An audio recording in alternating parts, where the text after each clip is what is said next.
ਅੱਜ मैं अपना परिवार चलाने के लिए कबाड़ का काम कर रहा मैं कोई काम शौक नाल नहीं कर रहा। हालात ये ने कि मैं काम मजबूरी के विच कर रहा। जे पढ़ लिख के भी यही हाल होना कि MPhil PhD करने तो बाद भी सानू कबाड़ के काम करने पैणगे तो सानू देख के किहड़ा बच्चा पढ़ाई करूगा।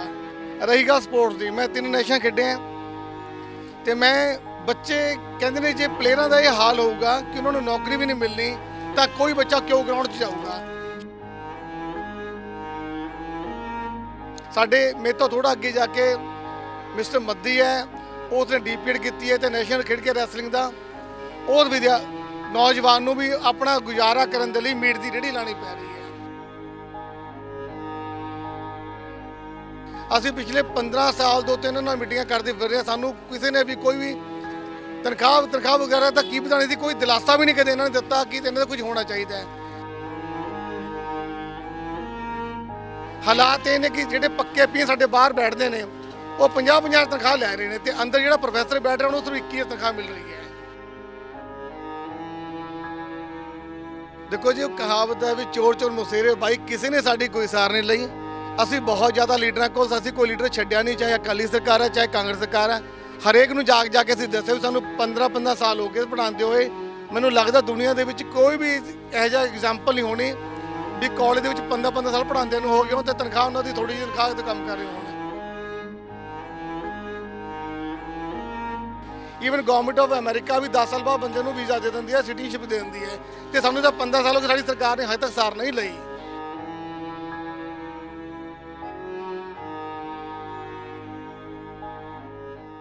हर एक इंसान का सुपना हुंदा कि मैं पढ़ लिख के कुछ कर सकां, कुछ कर दिखाउण दा जज्बा हौसला लैके इंसान अपनी पढ़ाई करदा। पर जदों इंसान पढ़ाई करके उस टीचे दे वल वधदा जांदा ते ओह टीचा हासिल नहीं हुंदा, फिर मायूसी का सामना करना पैंदा। बच्चों का भविख बनाउण वाले अध्यापकों का अज भविख खुद हनेरे 'च जापदा है। इसकी जींदी जागदी मिसाल साडे नाल मौजूद ने रिपदमन कालज के प्रोफैसर, उन्हां तो जाणदे हां की है। सब तो पहला स्वागत है मेरे वालों सबनों सत श्री अकाल। मेरा नाम दीपक कौशल है। मैं BPEd MPEd MPhil PhD ते 2 साल NH रिसर्च स्कॉलर भी रहा हैं।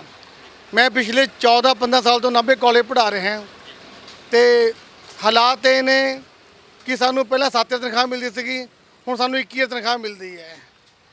साडे कॉलेज का जिहड़ा PN है उसनूं भी 7 तो वध तनख्वाह मिलती है। ਅੱਜ मैं अपना परिवार चलाने के लिए कबाड़ का काम कर रहा मैं कोई काम शौक नाल नहीं कर रहा। हालात ये ने कि मैं काम मजबूरी के विच कर रहा। सानू पहला उम्मीद सी अकाली सरकार तो भी असीं देख लिया, सानू फिर कांग्रेस सरकार तो कुछ उम्मीद लगी थी भी शायद ये साडा कुछ करनगे, लेकिन कांग्रेस सरकार ने तो आके बिल्कुल ही नेरा गुल कर दिता। अज हालात ये ने कि जो बच्चे मेरे वाल देखते हैं तो वो सोचते हैं कि सानू पढ़न की लोड़ है, क्योंकि जे पढ़ लिख के भी यही हाल होना कि MPhil PhD करने तो बाद भी सानू कबाड़ के काम करने पैणगे तो सानू देख के किहड़ा बच्चा पढ़ाई करूगा। रही गल स्पोर्ट्स की, मैं 3 नेशनल खेडे तो मैं बच्चे कहते ने जे प्लेयरां का यह हाल होगा कि उन्होंने नौकरी भी नहीं मिलनी तो कोई बच्चा क्यों ग्राउंड 'ਚ जाऊगा। शायद अज साडे हिंदुस्तान की पंजाब की स्पोर्ट का माड़ा होने का ही कारण है भी पुराने स्पोर्ट्स वाले तो एजुकेटेड लोगों को कदे भी कुछ नहीं मिलिया तो इसलिए असी बहुत ज़्यादा निराश हैं। साडे मेरे तो थोड़ा अगे जाके मिस्टर मद्दी है, उसने DPED की है तो नेशनल खेड के रैसलिंग का और विद्या नौजवान नूं भी अपना गुजारा करने के लिए मीट की रेहड़ी लानी पै रही है। तो चलो असी तो अपनी रोटी खा के किसी ना किसी तरीके अपना परिवार का पालन पोषण कर लवांगे, लेकिन कल नूं सानूं देख के अज दा नौजवान बच्चे तो स्पोर्ट्समैन की सिक्ख्या लैणगे। कोई भी प्लेयर क्यों ट्रेनिंग करूगा, क्यों पढ़ाई करनगे जे उन्हों का साडा सरकार ने हाल ही मंदा करना है। अज हालात ये ने कि मैं 45 साल का हो चुकिया तो सानू 21 तनख्वाह दिंदी है, वो भी सरकार सानू 3-3 महीने तनख्वाह दिंदी है। ईवन साडे PN की तनख्वाह सब तो बहुत ज़्यादा वध है। सानू अगे भविख विच कोई नहीं दिख रहा, ना सरकार वालों सानू पेंशनां ने, ना सरकार सानू पूरी तनख्वाह दी जा रही है। जो असीं मंत्री को जाने सानू लारे तो इलावा कुछ नहीं मिलता। असीं तो सरकार को इक्को मंग करते हैं भी साडा कोई ना कोई हल किया जाए तां जो असीं अपने परिवार का पालन पोषण सही तरीके नाल कर सकीए। किन्ने टाइम तो तुसी ये जो कबाड़ का काम कर रहे हो, तुसी मजबूरन दस्सिया कि तुसी मजबूरन ये काम कर रहे हो, तुसी इन्नी सिक्ख्या प्राप्त की आ, सरकार दे नाल थोड़े गिले ने, तुसी मजबूरन ये जो काम शुरू किया, कदों थोड़ी ये काम मजबूरी थोनों लगन लगा कि ये काम शुरू करिए? मैं पिछले 15 साल तो कॉलेज पढ़ा रहे हैं ਤੇ 17-18 ਸਾਲ ਤੋਂ ਅਸੀਂ ਇਹ ਕੰਮ ਕਰ ਰਹੇ ਹਾਂ। ਸਾਨੂੰ ਹੋਰ ਕੋਈ ਆਪਸ਼ਨ ਦਿਖਦਾ ਹੀ ਨਹੀਂ ਸੀਗਾ ਵੀ ਅਸੀਂ ਕੀ ਕਰੀਏ। ਕਾਲਜ 'ਚੋਂ ਸਾਨੂੰ ਤਨਖਾਹ 7000 ਤਨਖਾਹ ਮਿਲਦੀ ਹੁੰਦੀ ਸੀਗੀ ਤੇ ਉਹ ਤਨਖਾਹ ਦੇ ਨਾਲ ਸਾਡੇ ਪਰਿਵਾਰ ਦਾ ਤੇ ਘਰ ਦਾ ਗੁਜ਼ਾਰਾ ਕਰਨਾ ਬਹੁਤ ਜ਼ਿਆਦਾ ਮੁਸ਼ਕਿਲ ਸੀਗਾ। ਤੇ ਫਿਰ ਸਾਨੂੰ ਕੋਈ ਨਾ ਕੋਈ ਤਾਂ ਕੰਮ ਕਰਨਾ ਹੀ ਸੀਗਾ। ਅਸੀਂ ਕਬਾੜ ਦਾ ਕੰਮ ਕਰ ਰਹੇ ਹਾਂ। ਅਸੀਂ ਬਹੁਤ ਮਜਬੂਰ ਹੋ ਕੇ ਕੰਮ ਕਰ ਰਹੇ ਹਾਂ ਕਿਉਂਕਿ ਕੰਮਕਾਰ ਦੇ ਹਾਲ ਹੋਰ ਵੀ ਬਹੁਤ ਜ਼ਿਆਦਾ ਬੁਰੇ ਨੇ। ਸਾਡੇ ਕੋਲ ਕੋਈ ਉਪਰਾਲਾ ਵੀ ਨਹੀਂ ਹੈ ਇਸ ਤੋਂ ਇਲਾਵਾ ਕੋਈ। ਤੁਹਾਡੀ ਕਦੇ ਸਿੱਖਿਆ ਮੰਤਰੀ ਤੱਕ ਤੁਸੀਂ ਆਵਾਜ਼ ਆਪਣੀ ਪਹੁੰਚਾਈ ਹੋਵੇ, ਇਕੱਠੇ ਹੋ ਕੇ ਤੁਸੀਂ ਜਿਹੜੇ ਹੋਰ ਵੀ ਤੁਸੀਂ ਦੱਸਿਆ ਜਿਹਨਾਂ ਦਾ ਜ਼ਿਕਰ ਕੀਤਾ ਉਹਨਾਂ ਦਾ ਨਾਮ ਲਿਆ ਤੁਸੀਂ ਕਿ ਉਹ ਮੀਟ ਦਾ ਕੰਮ ਕਰ ਰਹੇ ਨੇ, ਇੰਨੇ ਜੋ ਸਟੱਡੀ ਕੀਤੀ ਆ ਉਹਨਾਂ ਨੇ 골ਡ ਮੈਡਲਸ ਰਹੇ ਨੇ, ਉਸ ਤੋਂ ਬਾਅਦ ਉਹ ਮੀਟ ਦਾ ਕੰਮ ਕਰ ਰਹੇ ਨੇ, ਖੇਡਾਂ ਦੀ ਦੁਨੀਆ ਦੇ ਵਿੱਚ ਆਪਣਾ ਨਾਮ ਚਮਕਾ ਚੁੱਕੇ ਜੋ ਉਹ ਮੀਟ ਦਾ ਕੰਮ ਹੈ। ਤੁਸੀਂ ਕਦੇ ਸਿੱਖਿਆ ਮੰਤਰੀ ਤੱਕ ਜਾਂ ਸਰਕਾਰਾਂ ਤੱਕ ਆਪਣੀ ਆਵਾਜ਼ ਪਹੁੰਚਾਈ? ਅਸੀਂ ਪਿਛਲੇ 15 ਸਾਲ ਤੋਂ ਕੀ ਪ੍ਰਕਾਸ਼ ਸਿੰਘ ਬਾਦਲ, ਕੀ ਸਿੱਖਿਆ ਮੰਤਰੀ ਸੇਖਵਾਂ ਜੀ, ਕਿ ਭੁਪਿੰਦਰਜੀਤ ਕੌਰ, ਸਭ ਦੇ ਨਾਲ ਹੁਣ ਸਾਡੇ ਤ੍ਰਿਪਤਿੰਦਰ ਬਾਜਵਾ ਜੀ ਨੇ, ਅਸੀਂ ਪਿਛਲੇ 15 ਸਾਲ ਤੋਂ ਤੇ ਇਹਨਾਂ ਨਾਲ ਮੀਟਿੰਗਾਂ ਕਰਦੇ ਫਿਰ ਰਹੇ। ਸਾਨੂੰ ਕਿਸੇ ਨੇ ਵੀ ਕੋਈ ਵੀ ਤਨਖਾਹ ਵਗੈਰਾ ਤਾਂ ਕੀ ਬਤਾਣੀ ਸੀ, ਕੋਈ ਦਿਲਾਸਾ ਵੀ ਨਹੀਂ ਕਦੇ ਇਹਨਾਂ ਨੇ ਦਿੱਤਾ ਕਿ ਇਹਨਾਂ ਦਾ ਕੁਝ ਹੋਣਾ ਚਾਹੀਦਾ ਹੈ। ਅਸੀਂ ਅੱਜ ਸੋਚਦੇ ਹਾਂ ਕਿ ਅਸੀਂ 15 ਸਾਲ ਤੋਂ ਕਾਲਜ ਪੜ੍ਹਾ ਰਹੇ ਹਾਂ। ਅਸੀਂ ਜੋ ਟਾਈਮ ਕੋਈ ਹੋਰ ਕੰਮ ਕੀਤਾ ਹੁੰਦਾ ਤਾਂ ਸ਼ਾਇਦ ਕੋਈ ਕਾਮਯਾਬ ਹੋ ਜਾਂਦੇ। ਅੱਜ ਹਾਲਾਤ ਇਹ ਨੇ, ਅਸੀਂ ਹੈਂਡੀਕੈਪਟ ਹੋ ਚੁੱਕੇ ਹਾਂ। ਨਾ ਤਾਂ ਅਸੀਂ ਕਿਸੇ ਗਵਰਨਮੈਂਟ ਜੌਬ ਦੇ ਲਈ ਹੋਰ ਕੋਈ ਕਾਬਿਲ ਰਹੇ ਹਾਂ ਕਿਉਂਕਿ ਅਸੀਂ ਉਮਰ ਪਾਰ ਕਰ ਚੁੱਕੇ। ਹੁਣ ਸਾਨੂੰ ਅੱਜ ਦੇ ਸਮੇਂ ਵਿੱਚ ਹਿੰਦੁਸਤਾਨ ਤੋਂ ਬਾਹਰ ਲੋਕਾਂ ਦਾ ਪੰਜਾਬ ਤੋਂ ਬਾਹਰ ਜਾਣ ਦਾ ਕੀ ਕਾਰਨ ਹੈ ਕਿ ਹਿੰਦੁਸਤਾਨ ਦੇ ਲੋਕਾਂ ਨੂੰ, ਪੰਜਾਬ ਦੇ ਲੋਕਾਂ ਨੂੰ ਕੁਝ ਦਿਖ ਹੀ ਨਹੀਂ ਰਿਹਾ। ਇਹੀ ਕਾਰਨ ਕਿ ਸਾਡੀ ਪੰਜਾਬ ਦੀ ਸਾਰੀ ਕਰੀਬ ਪੰਜਾਬ ਤੋਂ ਬਾਹਰ ਜਾ ਰਹੀ ਹੈ ਤੇ ਆਉਣ ਵਾਲਾ ਸਮਾਂ ਆਊਗਾ ਜਦੋਂ ਪੰਜਾਬ ਦੇ ਵਿੱਚ ਕੋਈ ਚੰਗਾ ਬੰਦਾ ਨਹੀਂ ਰਹੂਗਾ। ਜਦੋਂ ਤੁਸੀਂ, ਤੁਹਾਡੇ ਕੋਲ ਵਿਦਿਆਰਥੀ ਪੜ੍ਹਦੇ ਨੇ, ਵੱਡੀ ਵੱਡੀ ਡਿਗਰੀਆਂ ਵਾਲੇ ਆਉਂਦੇ ਨੇ ਤੁਹਾਡੇ ਕੋਲ ਜਾਂ ਤੁਹਾਡੀ ਦੁਕਾਨ ਤੇ ਜਾਂ ਤੁਹਾਡਾ ਮਿਲਵਰਤਨ ਹੁੰਦਾ ਉਹਨਾਂ ਦੇ ਨਾਲ, ਤੁਹਾਡੇ ਮਨ ਦੇ ਵਿੱਚ ਨਹੀਂ ਕਦੇ ਆਉਂਦਾ ਕਿ ਜਿਵੇਂ ਮੈਂ ਡਿਗਰੀਆਂ ਹਾਸਲ ਕੀਤੀਆਂ ਉਸ ਤੋਂ ਬਾਅਦ ਇਹ ਬੱਚਾ ਵੀ ਡਿਗਰੀਆਂ ਹਾਸਲ ਕਰ ਰਿਹਾ ਪਰ ਉਹਨਾਂ ਦਾ ਭਵਿੱਖ ਵੀ ਖਤਰੇ ਦੇ ਵਿੱਚ ਜਾਪਦਾ? ਬਿਲਕੁਲ ਇਹ 'ਚ ਕੋਈ ਦੋ ਰਾਏ ਨਹੀਂ। ਅੱਜ ਦੇ ਸਮੇਂ ਦੇ ਵਿੱਚ ਸਰਕਾਰ ਨੌਕਰੀਆਂ ਖਤਮ ਕਰਨ ਲੱਗੀ ਹੋਈ ਹੈ। ਕਿਸੇ ਨੂੰ ਕੋਈ ਭਵਿੱਖ ਨਹੀਂ ਦਿਖ ਰਿਹਾ। ਹਾਲਾਤ ਇਹ ਨੇ ਵੀ ਇੱਕ IAS ਹੈ ਜਾਂ ਮਿਨਿਸਟਰ ਹੈ, ਉਹਨਾਂ ਦੇ ਬੱਚੇ ਤਾਂ ਪੂਰੇ ਕਾਮਯਾਬ ਨੇ, ਉਹਨਾਂ ਦੇ ਕੋਲ ਤਾਂ ਬਹੁਤ ਕੁਝ ਹੈ, ਲੇਕਿਨ ਇੱਕ ਆਮ ਗਰੀਬ ਬੰਦਾ ਜਿਹੜਾ ਇੱਕ ਮੀਡੀਓਕਰ ਫੈਮਿਲੀ ਤੋਂ ਬਿਲੋਂਗ ਕਰਦਾ ਹੈ ਉਸ ਨੂੰ ਬਿਲਕੁਲ ਹਨੇਰਾ ਦਿਖ ਰਿਹਾ, ਉਹਨੂੰ ਕੋਈ ਭਵਿੱਖ ਨਹੀਂ ਦਿਖ ਰਿਹਾ। ਅਸੀਂ ਬੱਚਿਆਂ ਨੂੰ ਪੜ੍ਹਾ ਰਹੇ ਹਾਂ, ਉਹਨਾਂ ਨੂੰ ਸਾਨੂੰ ਸਮਝ ਨਹੀਂ ਲੱਗਦਾ ਵੀ ਕੱਲ੍ਹ ਨੂੰ ਇਹਨਾਂ ਬੱਚਿਆਂ ਦਾ ਹੋਊਗਾ ਕੀ, ਕਿਉਂਕਿ ਸਾਨੂੰ ਪਤਾ ਵੀ ਆਉਣ ਵਾਲੇ ਟਾਈਮ ਸਰਕਾਰ ਨੇ ਨੌਕਰੀ ਬਿਲਕੁਲ ਹੀ ਖਤਮ ਕਰਤੀਆਂ। ਜੇ ਨੌਕਰੀ ਹੈ ਇੰਨੇ ਸਾਲ ਪੜ੍ਹਾਉਣ ਤੋਂ ਬਾਅਦ ਤਾਂ 3 ਸਾਲ ਬੇਸਿਕ ਪੀਰੀਅਡ ਤੋਂ ਤਨਖਾਹ ਦੇਵਾਂਗੇ ਜੀ।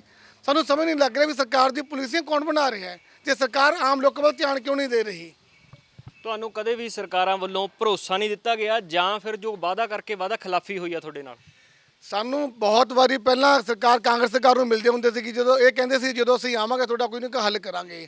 ਅਸੀਂ ਪਿਛਲੇ ਲੋਕਡਾਊਨ ਤੋਂ ਪਹਿਲਾਂ ਧਰਨਾ ਵੀ ਲਾਇਆ ਸੀਗਾ ਤਾਂ ਅਸੀਂ ਬਹੁਤ ਉਪਰਾਲੇ ਕਰਕੇ ਦੇਖ ਰਹੇ।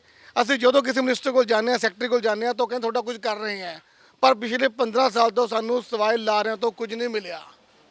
ਇਸ ਲਈ ਸਾਨੂੰ ਤਾਂ ਸਰਕਾਰ ਤੋਂ ਅਸੀਂ ਤਾਂ ਵਿਮੁਖ ਹੋ ਗਏ ਹਾਂ। ਸਾਨੂੰ ਇਹ ਲੱਗਦਾ ਵੀ ਸਰਕਾਰਾਂ ਲੋਕਾਂ ਦੇ ਲਈ ਬਣੀਆਂ ਹੀ ਨਹੀਂ ਹੈਗੀਆਂ। ਇਹ ਸਰਕਾਰ ਕੁਝ ਲੋਕਾਂ ਦਾ ਸਮੂਹ, ਕੋਈ ਤਾਕਤਵਰ ਲੋਕਾਂ ਦਾ ਸਮੂਹ ਸਰਕਾਰ ਬਣ ਬੈਠਾ ਜਿਹੜੇ ਇਕੱਲੇ ਨਿਆਰੇ ਲੈ ਲਿਆਉਂਦੇ ਨੇ। ਉਹਨਾਂ ਨੂੰ ਆਮ ਲੋਕਾਂ ਦੇ ਨਾਲ, ਐਜੂਕੇਟਡ ਲੋਕਾਂ ਨਾਲ ਕੋਈ ਲੈਣਾ ਦੇਣਾ ਨਹੀਂ ਹੈਗਾ। ਹਾਲਾਤ ਇਹ ਨੇ ਕਿ ਜਿਹੜੇ ਪੱਕੇ ਪੀਏ ਸਾਡੇ ਬਾਹਰ ਬੈਠਦੇ ਨੇ ਉਹ 50-50 ਤਨਖਾਹ ਲੈ ਰਹੇ ਨੇ ਤੇ ਅੰਦਰ ਜਿਹੜਾ ਪ੍ਰੋਫੈਸਰ ਬੈਠ ਰਿਹਾ ਉਹਨੂੰ ਸਿਰਫ 21 ਤਨਖਾਹ ਮਿਲ ਰਹੀ ਹੈ ਤੇ ਕੋਈ ਸਾਨੂੰ ਸਮਝ ਨਹੀਂ ਲੱਗ ਰਿਹਾ ਵੀ ਸਾਡਾ ਕੱਲ੍ਹ ਨੂੰ ਭਵਿੱਖ ਕੀ ਹੋਊਗਾ। ਇਸ ਕਰਕੇ ਅਸੀਂ ਬਹੁਤ ਜ਼ਿਆਦਾ ਨਿਰਾਸ਼ ਹਾਂ। ਅਸੀਂ ਆਪਣੀ ਰੋਜੀ ਰੋਟੀ ਚਲਾਉਣ ਲਈ ਆਪਣਾ ਕਬਾੜ ਦਾ ਕੰਮ ਕਰ ਰਹੇ ਹਾਂ। ਸਰਕਾਰਾਂ ਨੂੰ ਜੋ ਹੁਣ ਤੱਕ ਤੁਸੀਂ ਮਾਯੂਸੀ ਦਾ ਸਾਹਮਣਾ ਕਰਿਆ, ਸਰਕਾਰਾਂ ਦੀ ਬੇਰੁਖੀ ਦਾ ਸ਼ਿਕਾਰ ਹੋਣਾ ਪਿਆ ਤੁਹਾਨੂੰ ਵਾਅਦੇ ਕੀਤੇ ਪਰ ਵਾਅਦਾ ਖਿਲਾਫੀ ਦੇ ਵਿੱਚ ਬਦਲਦੇ ਆਏ, ਤੁਹਾਨੂੰ ਲਾਰੇ ਲਗਾਏ ਗਏ ਪਰ ਲਾਰੇ ਹੀ ਬਣ ਕੇ ਰਹਿ ਗਏ, ਉਹ ਵਾਅਦੇ ਬਣ ਕੇ ਰਹਿ ਗਏ। ਹੁਣ ਤੁਸੀਂ ਸਰਕਾਰ ਨੂੰ ਕੀ ਅਪੀਲ ਕਰਦੇ ਹੋ ਕਿਉਂਕਿ 2022 ਆ ਰਿਹਾ, 22 ਦੀਆਂ ਚੋਣਾਂ ਦੇ ਵਿੱਚ ਵੱਡਾ ਫੇਰ ਬਦਲ ਵੀ ਹੋ ਸਕਦਾ ਜਾਂ ਫਿਰ ਤੋਂ ਕੋਈ ਅਜਿਹੀ ਸਰਕਾਰ ਜੋ ਪਹਿਲਾਂ ਸਰਕਾਰ ਸੀ ਉਹ ਵੀ ਆ ਸਕਦੀ ਹੈ ਸਰਕਾਰ। ਹੁਣ ਤੁਸੀਂ ਕੀ ਅਪੀਲ ਕਰਨਾ ਚਾਹੁੰਦੇ ਹੋ ਸਰਕਾਰਾਂ ਨੂੰ? ਅਸੀਂ ਸਾਰੇ ਜਿਹੜੇ ਕਾਲਜਾਂ 'ਚ ਪੜ੍ਹਾ ਰਹੇ ਹਾਂ ਜ਼ਿਆਦਾਤਰ ਬੰਦੇ ਕੁਆਲੀਫਾਈਡ ਨੇ, ਨੈਟ PhD ਐਲੀਜੀਬਿਲਟੀਆਂ ਪੂਰੀਆਂ ਕਰਦੇ ਨੇ। ਅਸੀਂ ਸਰਕਾਰ ਨੂੰ ਇੱਕੋ ਡਿਮਾਂਡ ਕਰਦੇ ਹਾਂ ਵੀ ਸਾਨੂੰ 15 ਸਾਲ ਸਾਨੂੰ ਪੜ੍ਹਾਉਂਦਿਆਂ ਨੂੰ ਹੋ ਗਏ ਤੁਹਾਡੇ ਕਾਲਜਾਂ ਨੂੰ। ਅਸੀਂ ਇਹਨਾਂ ਦੇ ਕਾਲਜ ਉਦੋਂ ਸਾਂਭੇ ਨੇ ਜਦੋਂ ਕੋਈ ਬੰਦਾ 3000-3500 ਤਨਖਾਹ ਤੇ ਕੰਮ ਕਰਨ ਨੂੰ ਤਿਆਰ ਨਹੀਂ ਹੁੰਦਾ ਸੀਗਾ। ਅਸੀਂ ਸਰਕਾਰ ਤੋਂ ਇੱਕੋ ਡਿਮਾਂਡ ਕਰਦੇ ਹਾਂ ਕਿ ਸਾਡਾ ਕੋਈ ਨਾ ਕੋਈ ਹੱਲ ਕੀਤਾ ਜਾਵੇ ਤੇ ਸਾਡੀ ਪਿਛਲੇ 15 ਸਾਲ ਦੀ ਪੜ੍ਹਾਈ ਦਾ ਕੋਈ ਨਾ ਕੋਈ ਮੁੱਲ ਪਾਇਆ ਜਾਵੇ ਜੋ ਅਸੀਂ ਪੜ੍ਹਾਇਆ ਬੱਚਿਆਂ ਨੂੰ। ਇਸ ਲਈ ਸਰਕਾਰ ਤੋਂ ਨੈਚੁਰਲੀ ਹਰ ਬੰਦਾ ਉਮੀਦ ਕਰਦਾ ਹੈ ਕਿ ਮੈਂ ਇੱਕ ਨੌਕਰੀ ਲੱਗਦਾ, ਕੱਚੀ ਲੱਗਦਾ, ਕਦੋਂ ਪੱਕੀ ਹੋਊਗਾ ਤੇ ਅਸੀਂ ਪੱਕਾ ਹੋਣ ਦੀ ਉਮੀਦ ਕਰ ਸਕਦੇ ਹਾਂ। ਹੋਰ ਕੁਝ ਸਾਡਾ ਇੱਕੋ ਇੱਕ ਸਰਕਾਰ ਦੇ ਲਈ ਬੇਨਤੀ ਹੈ। ਅਸੀਂ ਸਰਕਾਰ ਨੂੰ ਕਹਿਣਾ ਚਾਹੁੰਦੇ ਹਾਂ ਕਿ ਦੁਨੀਆ ਦੇ ਵਿੱਚ ਸਭ ਤੋਂ ਵੱਧ ਯੂਥ ਜਨਰੇਸ਼ਨ ਹਿੰਦੁਸਤਾਨ ਦੇ ਵਿੱਚ ਹੈ ਤੇ ਸਭ ਤੋਂ ਵੱਧ ਮਾੜਾ ਹਾਲ ਹਿੰਦੁਸਤਾਨ ਦੇ ਵਿੱਚ ਯੂਥ ਦਾ ਹੀ ਹੈ। ਅਸੀਂ ਦੱਸਣਾ ਚਾਹੁੰਦੇ ਹਾਂ ਵੀ ਜੇ ਸਰਕਾਰਾਂ ਨੇ ਆਉਣ ਵਾਲੇ ਟਾਈਮ ਦੇ ਵਿੱਚ ਯੂਥ ਦਾ ਨਾ ਧਿਆਨ ਕੀਤਾ ਤੇ ਕਿਤੇ ਇਹ ਨਾ ਹੋਵੇ ਕਿ ਯੂਥ ਨੂੰ ਬਹੁਤ ਉਪਰਾਲੇ ਕਰਨੇ ਪੈ ਜਾਣ। ਤੇ ਅੱਜ ਹਾਲਾਤ ਇਹ ਨੇ ਕਿ ਤੁਹਾਡੇ ਕੋਲ ਨੌਕਰੀ ਹੈ, ਤਾਂ ਪੈਨਸ਼ਨ ਨਹੀਂ ਹੈ, ਜੇ ਪੈਨਸ਼ਨ ਹੈ ਤਾਂ ਉਹ ਬਜ਼ੁਰਗਾਂ ਦੇ ਕੋਲ ਹੈ। ਵੀ ਕਿਤੇ ਇਹ ਨਾ ਹੋਵੇ ਕਿਤੇ ਇੰਡਾਇਰੈਕਟਲੀ ਸਰਕਾਰ ਲੋਕਾਂ ਨੂੰ ਕ੍ਰਾਈਮ ਵੱਲ ਧੱਕ ਰਹੀ ਹੈ, ਕਿਉਂਕਿ ਨੌਜਵਾਨਾਂ ਦੇ ਕੋਲ ਹੋਰ ਕੋਈ ਉਪਰਾਲਾ ਹੈ ਹੀ ਨਹੀਂ ਵੀ ਰੋਟੀ ਖਾਣ ਤਾਂ ਕਿਵੇਂ ਖਾਣਾ ਹੈ। ਤੁਸੀਂ ਹੁਣ ਤੱਕ ਇਹ ਕਵਾੜ ਦਾ ਕੰਮ ਕਰ ਰਹੇ ਹੋ, ਚਲੋ ਸਰਕਾਰਾਂ ਤੱਕ ਤਾਂ ਤੁਸੀਂ ਆਪਣੀ ਆਵਾਜ਼ ਪਹੁੰਚਾਈ, ਪਰ ਕੋਈ ਵੀ ਅਜਿਹਾ ਕੋਈ ਸਿਆਸੀ ਲੀਡਰ, ਕੋਈ ਨੁਮਾਇੰਦਾ ਜਿੱਥੇ ਤੱਕ ਤੁਸੀਂ ਆਵਾਜ਼ ਪਾਈ ਹੈ, ਜਿਸ ਨੇ ਤੁਹਾਡੀ ਆਵਾਜ਼ ਜੋ ਕਿ ਅੱਗੇ ਤੱਕ ਬਾਰ-ਬਾਰ ਪਹੁੰਚਾਈ ਹੋਵੇ, ਕੋਈ ਅਜਿਹਾ ਜਿਸ ਨੇ ਤੁਹਾਡੀ ਸਾਰ ਲਈ ਹੋਵੇ? ਦੇਖੋ ਜੀ, ਉਹ ਕਹਾਵਤ ਹੈ ਵੀ ਚੋਰ ਚੋਰ ਮੁਸੇਰੇ, ਬਾਈ ਕਿਸੇ ਨੇ ਸਾਡੀ ਕੋਈ ਸਾਰ ਨਹੀਂ ਲਈ। ਅਸੀਂ ਬਹੁਤ ਜ਼ਿਆਦਾ ਲੀਡਰਾਂ ਕੋਲ, ਅਸੀਂ ਕੋਈ ਲੀਡਰ ਛੱਡਿਆ ਨਹੀਂ, ਚਾਹੇ ਅਕਾਲੀ ਸਰਕਾਰ ਹੈ ਚਾਹੇ ਕਾਂਗਰਸ ਸਰਕਾਰ ਹੈ। ਹਰੇਕ ਨੂੰ ਜਾ ਕੇ ਅਸੀਂ ਦੱਸਿਆ ਵੀ ਸਾਨੂੰ 15 ਸਾਲ ਹੋ ਗਏ ਪੜ੍ਹਾਉਂਦੇ ਹੋਏ। ਮੈਨੂੰ ਲੱਗਦਾ ਦੁਨੀਆ ਦੇ ਵਿੱਚ ਕੋਈ ਵੀ ਇਹੋ ਜਿਹਾ ਐਗਜ਼ਾਮਪਲ ਨਹੀਂ ਹੋਣੀ ਵੀ ਕਾਲਜ ਦੇ ਵਿੱਚ 15 ਸਾਲ ਪੜ੍ਹਾਉਂਦਿਆਂ ਨੂੰ ਹੋ ਗਏ ਹੋਣ ਤੇ ਤਨਖਾਹ ਉਹਨਾਂ ਦੀ ਥੋੜੀ ਜਿਹੀ ਤਨਖਾਹ ਤੇ ਕੰਮ ਕਰ ਰਹੇ ਹੋਣ। ਈਵਨ ਗਵਰਨਮੈਂਟ ਆਫ ਅਮਰੀਕਾ ਵੀ 10 ਸਾਲ ਬਾਅਦ ਬੰਦੇ ਨੂੰ ਵੀਜ਼ਾ ਦੇ ਦਿੰਦੀ ਹੈ, ਸਿਟੀਜ਼ਨਸ਼ਿਪ ਦੇ ਦਿੰਦੀ ਹੈ, ਤੇ ਸਾਨੂੰ ਤਾਂ 15 ਸਾਲ ਹੋ ਗਏ ਸਾਡੀ ਸਰਕਾਰ ਨੇ ਹਜੇ ਤੱਕ ਸਾਰ ਨਹੀਂ ਲਈ। ਸੋ ਸਰਕਾਰੀ ਰਿਪੁਦਮਨ ਕਾਲਜ ਨਾਭਾ, ਜੋ ਕਿ ਇੱਕ ਬਹੁਤ ਹੀ ਮਸ਼ਹੂਰ ਕਾਲਜ ਮੰਨਿਆ ਜਾਂਦਾ, ਰਾਜੇ ਮਹਾਰਾਜਿਆਂ ਦਾ ਪਹਿਲਾਂ ਉਹ ਕਿਲ੍ਹਾ ਹੁੰਦਾ ਸੀ, ਹੁਣ ਜੋ ਕਿ ਕਾਲਜ ਦੇ ਵਿੱਚ ਤਬਦੀਲ ਕਰ ਦਿੱਤਾ ਗਿਆ।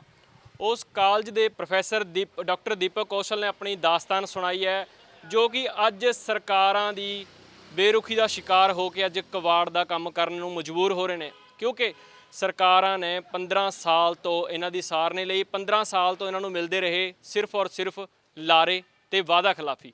ਵਾਅਦਾ ਖਿਲਾਫੀ ਦਾ ਸ਼ਿਕਾਰ ਹੋਣ ਤੋਂ ਬਾਅਦ ਆਪਣੇ ਪਰਿਵਾਰ ਦਾ ਪਾਲਣ ਪੋਸ਼ਣ ਕਰਨ ਦੇ ਲਈ, ਆਪਣੇ ਪਰਿਵਾਰ ਦਾ ਢਿੱਡ ਭਰਨ ਦੇ ਲਈ ਅੱਜ ਇਹ ਮਜਬੂਰ ਹੋ ਕੇ ਕਬਾੜ ਦਾ ਕੰਮ ਕਰ ਰਹੇ ਨੇ। ਸੋ ਅਜਿਹੇ ਵਿੱਚ ਲੋੜ ਹੈ ਸਰਕਾਰਾਂ ਨੂੰ ਕਿ ਬੱਚਿਆਂ ਦਾ ਭਵਿੱਖ ਬਣਾਉਣ ਵਾਲੇ ਅਧਿਆਪਕਾਂ ਦਾ ਖੁਦ ਭਵਿੱਖ ਹਨੇਰੇ 'ਚ ਨਾ ਰਹੇ, ਤਾਂ ਜੋ ਆਉਣ ਵਾਲੇ ਨੌਜਵਾਨ ਜੋ ਆਪਣੇ ਭਵਿੱਖ ਦੀ, ਚੰਗੇ ਭਵਿੱਖ ਦੀ ਕਾਮਨਾਵਾਂ ਇਹਨਾਂ ਪ੍ਰੋਫੈਸਰਾਂ ਤੋਂ, ਇਹਨਾਂ ਅਧਿਆਪਕਾਂ ਤੋਂ ਕਾਮਨਾ ਕਰਦੇ ਨੇ, ਉਹ ਬੱਚੇ ਅੱਜ ਇਹਨਾਂ ਵੱਲ ਦੇਖ ਕੇ ਖੁਦ ਮਾਯੂਸ ਨਾ ਹੋਣ, ਖੁਦ ਉਹਨਾਂ ਦੀ ਸੋਚ ਇੱਕ ਅਜਿਹੀ ਨਾ ਬਣੇ ਕਿ ਜੇਕਰ ਅਜਿਹਾ ਇਹਨਾਂ ਨਾਲ ਹੋਇਆ, ਕੱਲ੍ਹ ਨੂੰ ਸਾਡੇ ਨਾਲ ਵੀ ਸਰਕਾਰਾਂ ਅਜਿਹਾ ਕਰ ਸਕਦੀਆਂ ਨੇ, ਤਾਂ ਜੋ ਉਹਨਾਂ ਦੀਆਂ ਭਾਵਨਾਵਾਂ 'ਤੇ ਠੇਸ ਨਾ ਪਹੁੰਚੇ। ਲੋੜ ਹੈ ਸਰਕਾਰਾਂ ਨੂੰ ਧਿਆਨ ਦੇਣ ਦੀ, ਤਾਂ ਜੋ ਦੇਸ਼ ਦਾ ਭਵਿੱਖ ਬਚ ਸਕੇ, ਦੇਸ਼ ਦੇ ਅੰਦਰ ਜੋ ਖੁਸ਼ਹਾਲੀ ਆ ਸਕੇ। ਕੈਮਰਾਮੈਨ ਗੁਰਪ੍ਰੀਤ ਦੇ ਨਾਲ Imran Khan, D5 channel Punjabi Nabha. D5 channel Punjabi ਹੁਣੇ ਸਬਸਕ੍ਰਾਈਬ ਕਰੋ, ਬੈਲ ਆਈਕਨ ਤੇ ਕਲਿੱਕ ਕਰੋ।